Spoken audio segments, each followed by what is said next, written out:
Hey, y'all, it's Mandy. Before we talk about this week's episode, I want to say shout out to the patrons. Y'all are the reason I'm still doing this. I could do it alone, but it's so much better to run with people who share your vision, share your values, and see the importance of the work you're doing. So if you're interested in all the premium content, hearing about the questions and answers, or even being a part of our live patron chats, check out my Patreon. It's under @MandyCapehart, or you can search for Restorative Grief with Mandy Capehart and find it that way. Welcome back to Restorative Grief with Mandy Capehart. You are listening to episode 56, titled, "And Now We Embrace the Emotions."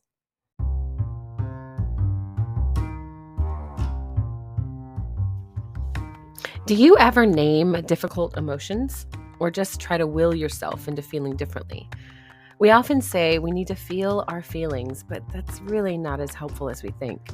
So, this week, we're going to learn a little technique to name, embrace, and observe our emotions in a way that leads us out of frustration and into wholeness.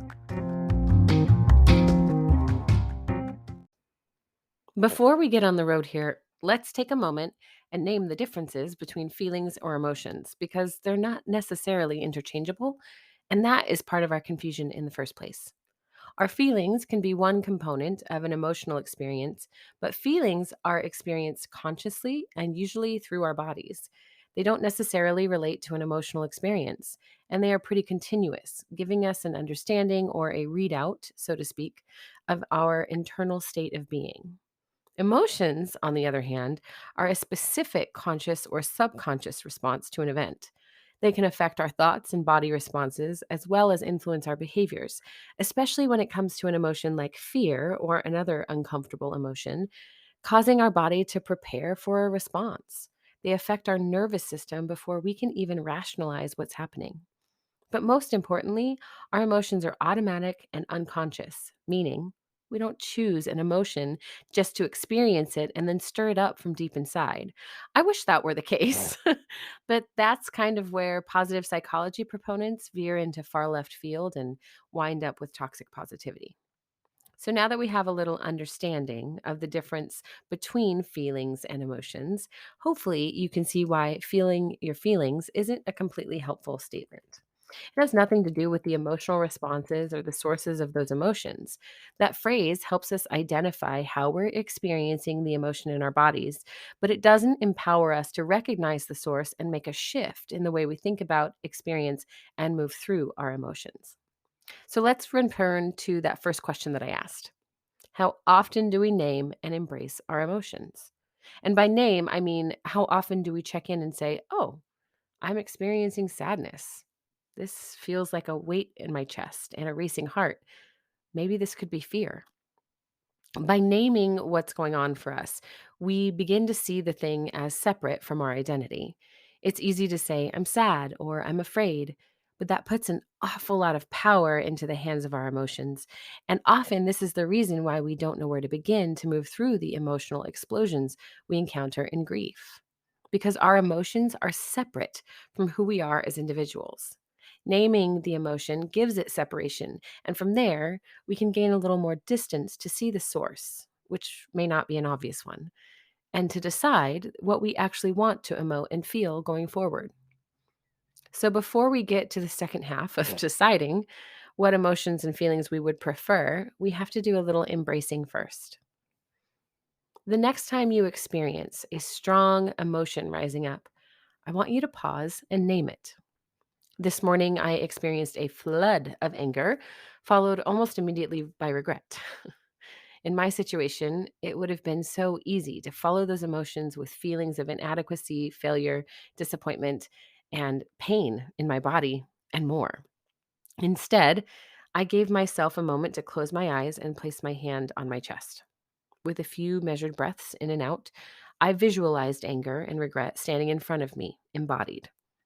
They didn't have recognizable faces because blaming my emotions on a source I can picture isn't helpful, nor is it the point. The point is that they were now separate from me, and I could see them outside of me as individual experiences and not me embodied. When you have an emotional reaction to an external event, the internal process that occurs lasts only about 90 seconds, and it's chemical. By taking then 90 seconds to breathe and visualize the emotions as separate from ourselves, we're gaining a lot of kindness toward our very human and uncontrollable experience of life. It's not all uncontrollable, but some parts are, and that's okay. The goal with this practice is not to gain control over our emotions because doing so is probably a myth. Because again, your body is going through an internal reaction to an external stimulus, just as it was designed to do. So please try not to spend those 90 seconds changing or manipulating your emotions. Allow them to exist. This is the embrace. I promise it's going to feel like a hug that lasts a little too long, but stick with it. Maybe you incorporate a little soft movement to stay present and move through it, like tilting your neck back and forth or wiggling your toes. But keep that emotion visualized and embodied in front of you, not within you. When the emotion has permission to exist outside of me, observing the emotion becomes possible. I can step away from the overwhelm that floods my body, mind, heart, and spirit. I can see the embodied emotion in front of me and hopefully start to recognize that the big emotion I see is pretty reasonable considering my circumstances. Man, it's almost like those emotions aren't something I can blame on myself either, huh? You see, when we learn that emotions are available to be labeled and we make time to do so, we empower ourselves to experience freedom from a lot of toxic and shaming behaviors that we've integrated into our healing process.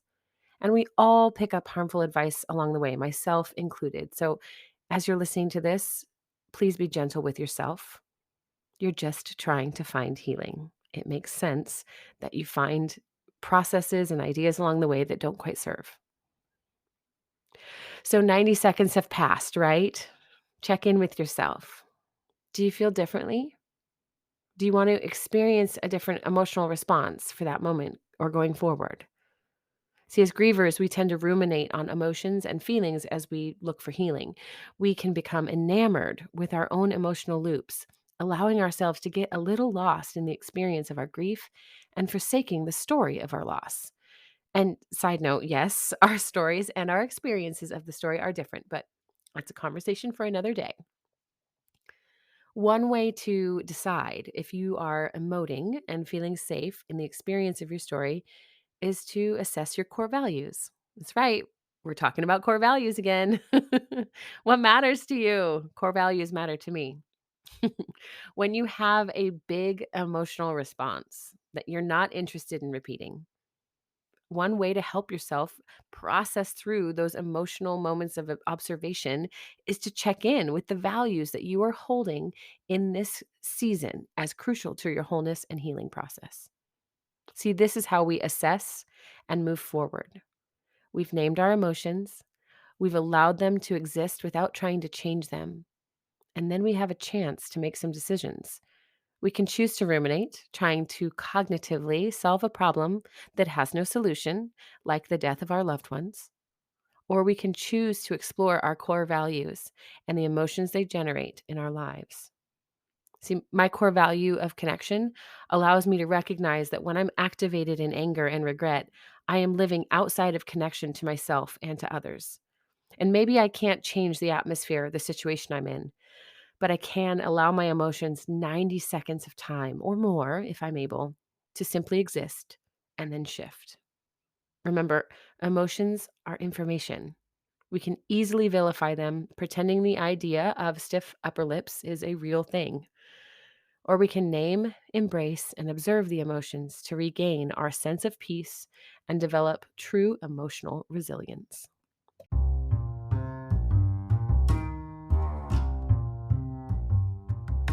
Thank you for listening to episode 56 of Restorative Grief. There are a few things to remember as you start to engage this practice of naming, embracing, and observing emotions. First of all, this is an easy thing to forget when you're at the height of a big emotional flood. Be kind to yourself. Maybe set an alarm and schedule a few minutes a day to assess your emotions when you're not feeling so overwhelmed by them. It's also really easy to get discouraged if you emote and forget this tool of support. But remember, this is a muscle you're building, so it will take time and it won't be perfect. Giving yourself permission to do it after the big emotions occur is also a part of building this muscle. Again, be kind to yourself. This all takes time. If this is your first time listening to Restorative Grief, welcome, welcome. Thank you for making space in your day to connect with me and to connect with yourself. I hope you feel encouraged and even cautiously optimistic about your own grief story and experience. So please make a little time to leave a review and subscribe so you won't miss any of our weekly episodes and interviews. And also, consider sharing this episode with someone else who might find a little tool around emotional resilience meaningful. This resource is here for you. The podcast, the website, the book, all of it. And none of it is possible without listeners and supporters. So thank you again for sticking with me and trusting me to continue sharing this work with you and your circle. And one last thing, as always, please remember, the only solution for grief is to do the work of grieving. Thank you for listening. I'll see you next week.